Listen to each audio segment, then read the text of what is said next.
Quasi 2000 persone a Sessi Levante per la giornata in memoria delle vittime delle mafie. Il Tigullio scelto per tenere alta l'attenzione sulle dinamiche di infiltrazione e radicamento criminale. Auto contro carrello elevatore in Viale Casman a Chiavari, feriti gravi 2 occupanti del mezzo, in codice rosso al pronto soccorso dell'ospedale San Martino di Genova. Il forum delle associazioni familiari invita i candidati a sindaco del Tigullio ad attuare politiche pro-family, 2 le proposte, un'assessorata ad hoc e un tavolo permanente di confronto. La Quaresima è un tempo di luce, così il Vescovo nella giornata delle cantorie dei ministeri laicali. Lo splendore di Dio passa anche attraverso la liturgia, ha spiegato in cattedrale a Chiavari.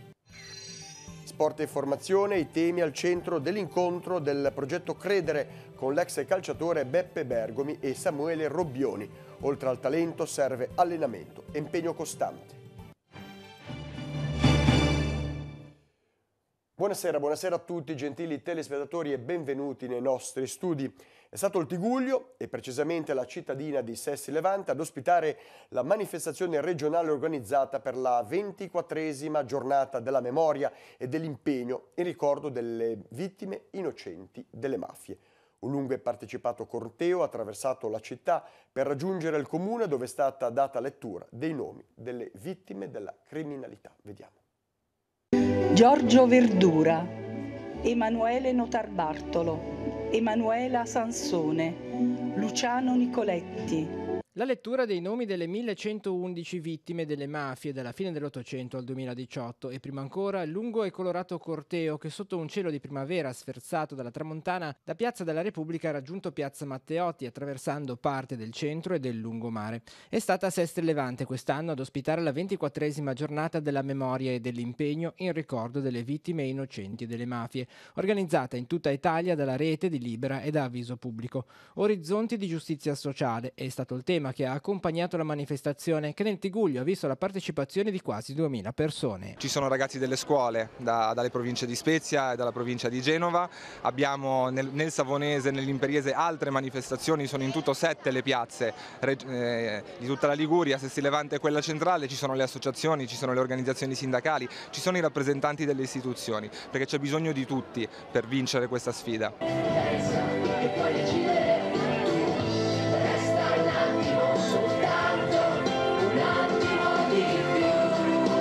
Se da una parte gli studenti hanno fatto sentire la loro voce durante il corteo, i rappresentanti delle istituzioni con la loro presenza hanno portato una testimonianza importante per dire no alla mafia. È sempre un momento estremamente importante non solo per il ricordo, ma per riaffermare un principio. Uno che non si può dimenticare, secondo che non si può assolutamente abbassare la guardia rispetto a fenomeni quali la presenza della criminalità organizzata, in cui nessun territorio può considerarsi totalmente indenne. La scelta della città di Sessi Levante è stata fatta per mantenere alta l'attenzione sulle dinamiche di infiltrazione e radicamento criminale che hanno interessato varie zone della regione e che negli ultimi anni hanno visto il Tigullio al centro di importanti operazioni della magistratura.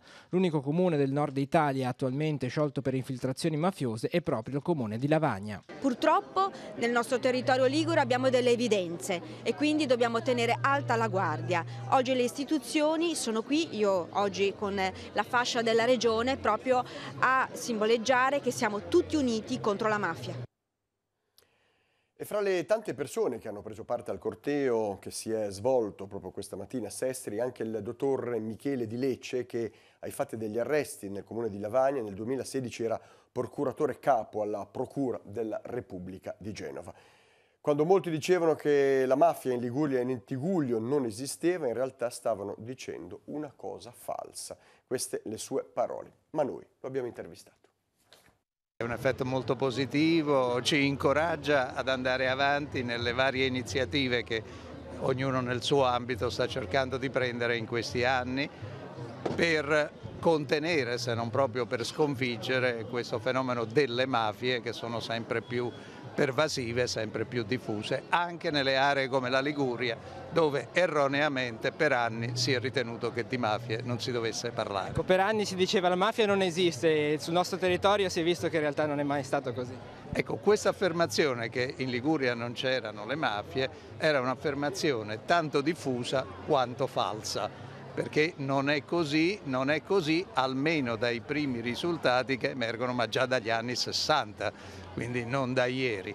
Poi ovviamente il fenomeno si è ingrandito, ha preso maggior piede e oggi siamo in una situazione che, se non è proprio assolutamente preoccupante, è certamente di larga diffusione di organizzazioni di tipo mafioso. Qualcosa si sta facendo comunque per contrastare anche a livello istituzionale, non solo giuridico? Sì, ci sono tante iniziative, sia ufficiali, istituzionali, degli organi pubblici, a partire dai controlli e dalle verifiche delle forze di polizia fino agli interventi dell'autorità giudiziaria, ai vari procedimenti che sono stati aperti in questi ultimi anni, alcuni si sono già definiti anche con condanne, sia a livello di società, di collettività, che è molto importante, perché se si riuscisse a far passare l'idea che quello da difendere è il bene comune e non gli interessi individuali,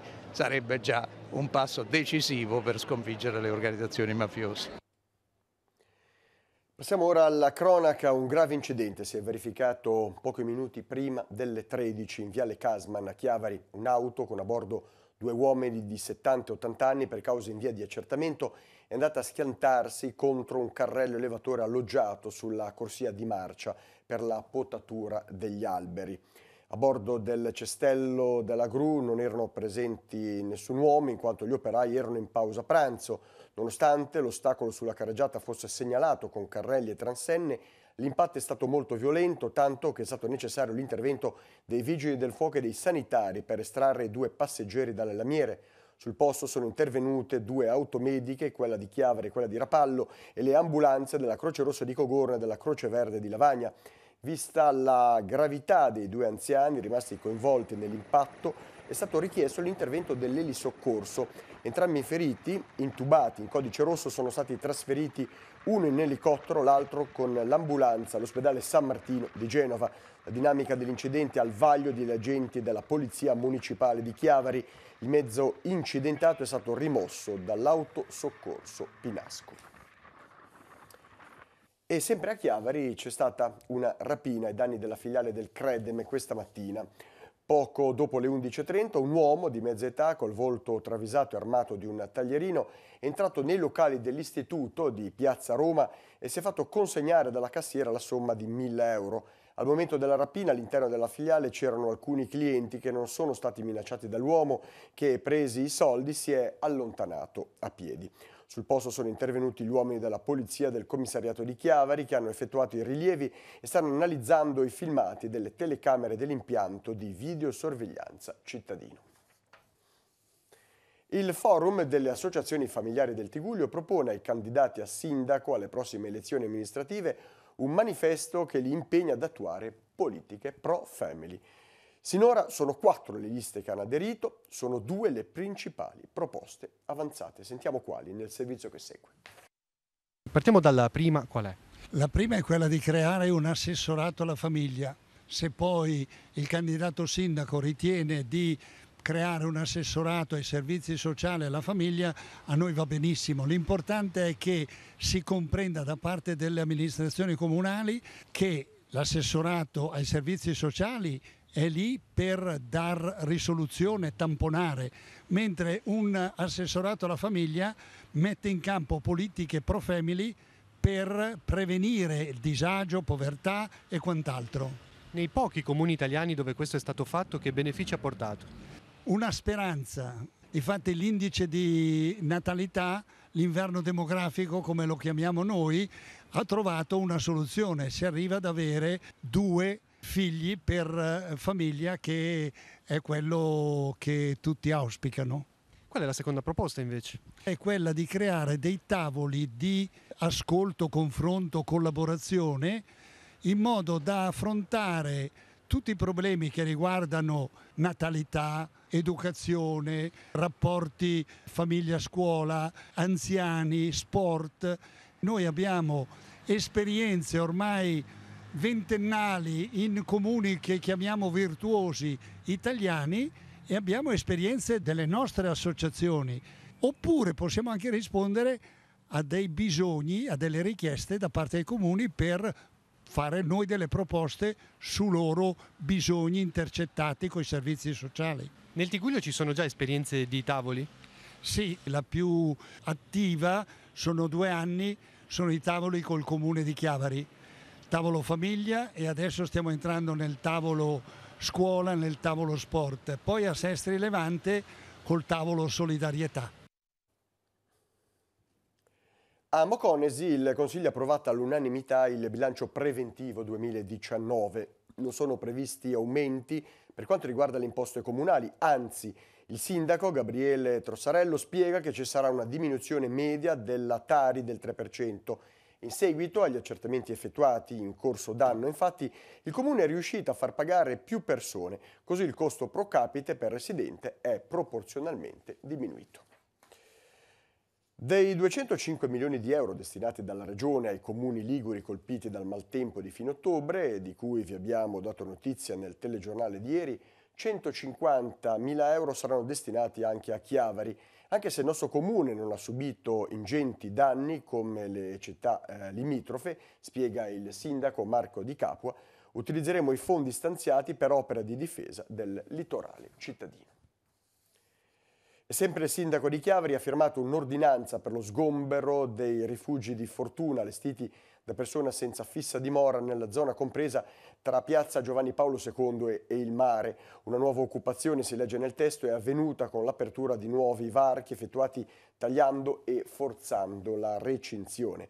In una recente ispezione da parte dei vigili urbani poi sono emerse condizioni igienico pessime date dalla presenza di rifiuti di ogni genere, da resti di fuochi destinati alla cottura degli alimenti, oltre a tende da campeggio e materassi. Pertanto, per evitare una situazione di potenziale pericolo per la sicurezza urbana, il Comune interverrà per allontanare gli occupanti abusivi e per ripristinare la zona e le recinzioni divelte. Veniamo ora in diocesi. 12 nuovi ministri della comunione sono stati istituiti dal vescovo diocesano nella giornata per i ministeri laicali e le cantorie. Con loro anche una 50 di nuovi lettori. Monsignor Tanasini ha ricordato anche l'impegno dei cantori e dei sacristi. La sintesi nel servizio che segue. La Quaresima è un tempo per far brillare la luce di Dio che è in ogni persona. Nella giornata delle cantorie e dei ministeri laicali, il Vescovo invita non alla mortificazione e alla penitenza, ma ad un cammino di lode e di bellezza che deve emergere. Un momento di trasfigurazione, come si evince dal Vangelo domenicale, che può realizzarsi anche nella pacatezza di ogni giorno e che impegna tutti a desiderare questa luce, anche l'intera Chiesa, nonostante difficoltà e momenti bui. Il Vescovo pensa dunque alla liturgia come ad un'occasione per diffondere lo splendore nella preghiera e si rivolge a coloro che in cattedrale ricevono un ministero, li chiama strumenti di trasfigurazione, come i lettori che proclameranno la parola. Non è semplicemente leggere un testo, ma è un momento sacramentale. La parola che risuona e che noi chiediamo tocchi i cuori. Sia davvero, come dice la lettera agli Ebrei, quella spada che entra nel profondo dell'anima. Leggere bene non vuol dire semplicemente leggere correttamente, ma vuol dire emettere un atto di fede.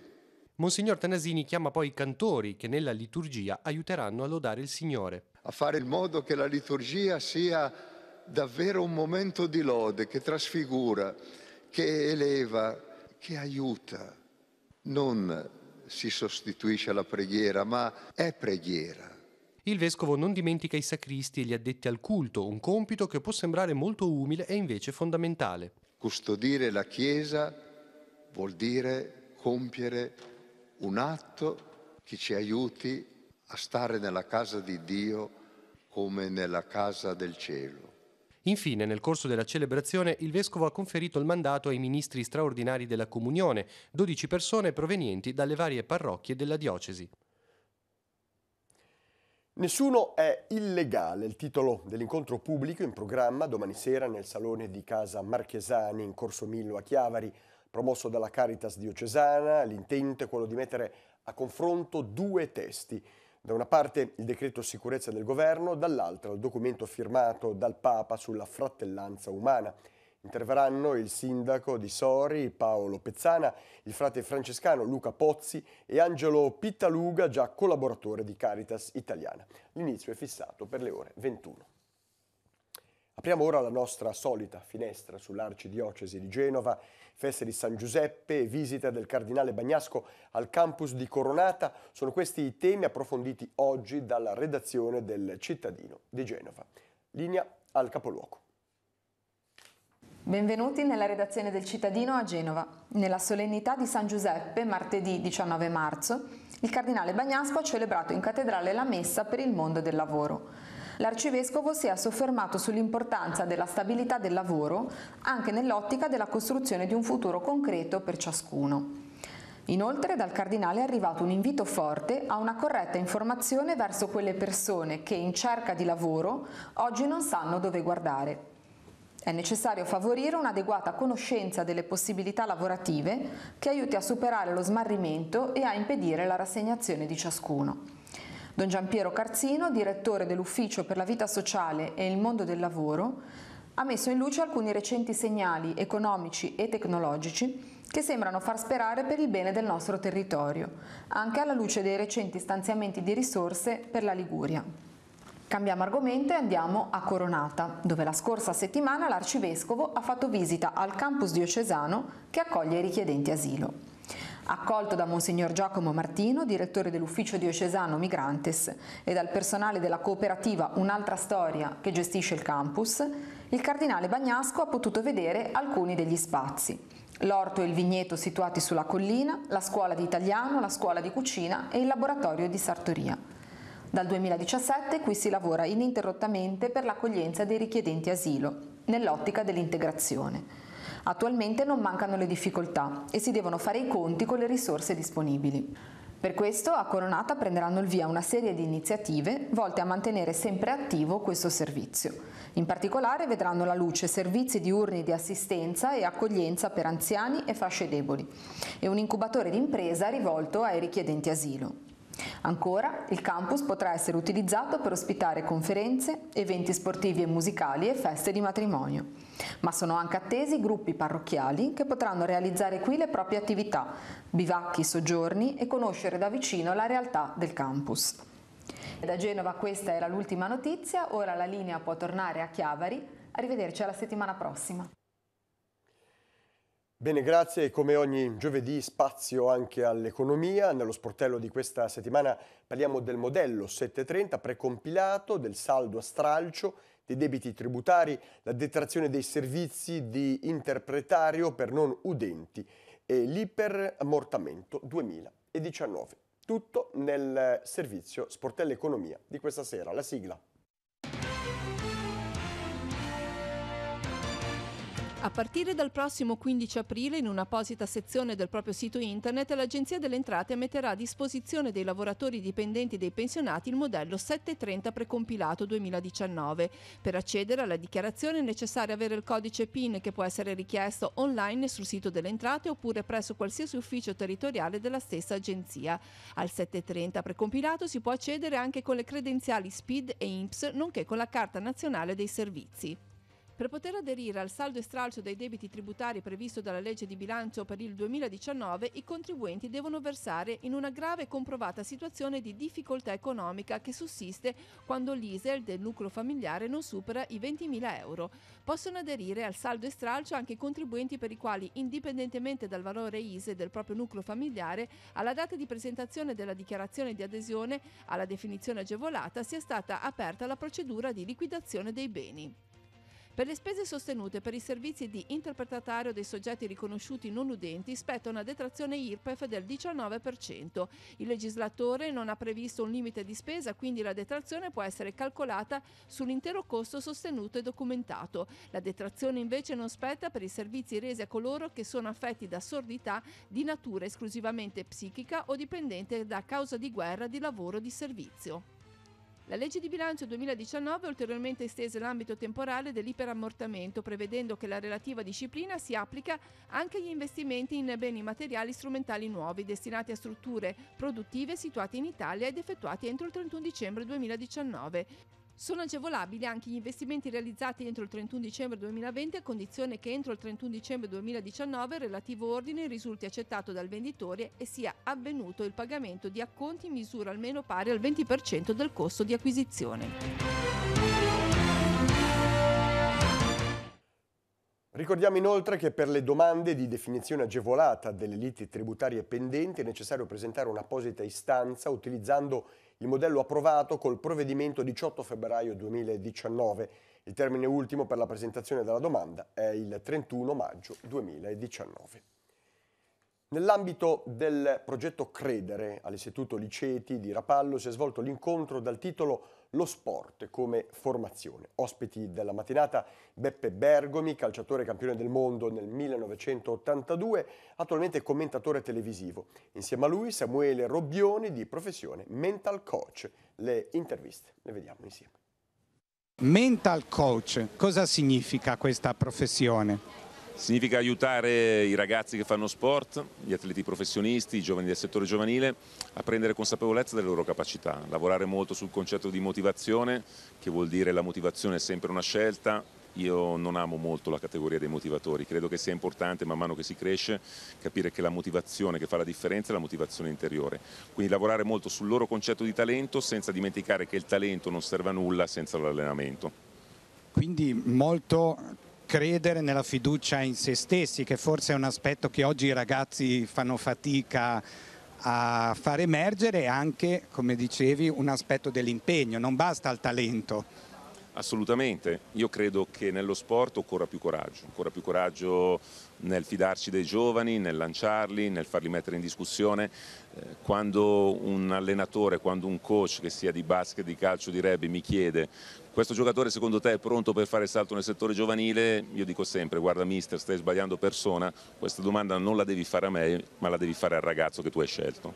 Cerchi di trasmettere a loro un po' il tuo vissuto, quello che è stata la tua esperienza, far capire loro determinate cose, che per raggiungere gli obiettivi bisogna fare un po' di fatica, ma poi la cosa bella è che stanno attenti. Io a quell'età sono come delle spugne che apprendono. Si è parlato di scelte, si è parlato di credere in qualcosa, insomma tutti messaggi che si ritrovano un po' in quello che è stato il tuo vissuto. Per questo, no? Che nel senso che non ho fatto un sacrificio, ma ho fatto un po' di fatica per raggiungere determinati obiettivi. Ho avuto anche la giusta dose di fortuna, perché ci vuole anche quella, però poi mantenere 20 anni di carriera a quel punto non è più questione di fortuna, ma questione di abilità, di allenamento, di saper soffrire, di saper leggere i momenti di difficoltà, nel saper gestire le emozioni, tutte quelle cose lì, insomma, che hanno caratterizzato un po' tutta la mia carriera.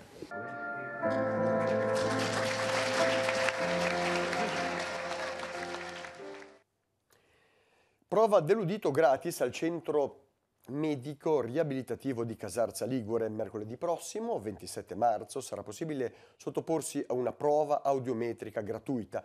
Per chi fosse interessato è necessario prenotare chiamando al numero 0185 46 67 28 per fissare un appuntamento. E ora, come di consueto, la scheda degli appuntamenti per i prossimi giorni. La sigla.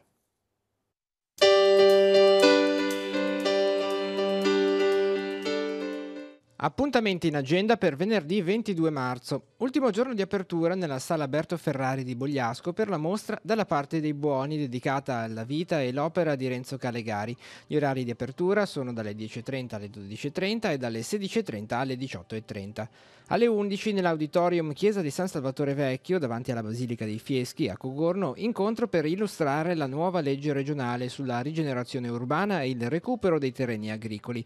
Interverrà l'assessore regionale Marco Scaiola. Secondo appuntamento a Sestri Levante nell'aula magna dell'Istituto Nata De Ambrosis per il ciclo di incontri Scrivere la vita da Leopardi a Carosello. Alle 16 Francesco De Nicola affronterà il tema Scrivere la guerra. Nuova lezione dell'Accademia Culturale di Rapallo. Alle 16 a Villa Queirolo Luca Perego tratterà il tema L'Unione di domani. Per i corsi di cultura di Chiavari, alle 16 nella sala livellaria di Via del Pino, Gianluca Lizza terrà una lezione di storia dell'arte sul tema Olindo Bandini, il mare e i monti del Tiguglio e altro ancora. A partire dalle 17 nella Biblioteca Comunale di Sestri Levante si celebra la Giornata Internazionale della Felicità e della Poesia con letture animate e laboratori per bambini. Prende il via a Chiavari la quarta edizione edizione della Women's Sailings Cup, regata di sole donne per raccogliere fondi a favore dell'Associazione Italiana Ricerca sul Cancro. Alle 18 la cerimonia di apertura al porto turistico chiavarese. Alle 18:30 nella vecchia palestra di Rivarola di Carasco le parrocchie di Rivarola, Graveglia e Paggi organizzano la quarta edizione del torneo di calcio balilla Le Tre Parrocchie, iniziativa rivolta ad adulti e ragazzi di tutte le età. Per gli incontri biblici proposti dalle parrocchie di Cassego, Scurtabò e Valletti, 5 penne per il Vangelo, alle 20:30 nel doposcuola di Cassego verrà affrontato l'argomento Marco, il giovane con il lenzuolo. Infine per i venerdì letterari di Lavagna alle 20:45 nella sala Albino della Biblioteca Comunale, Giorgio Ficara presenta il suo libro Riviera, modererà Giulietta Vaioricci.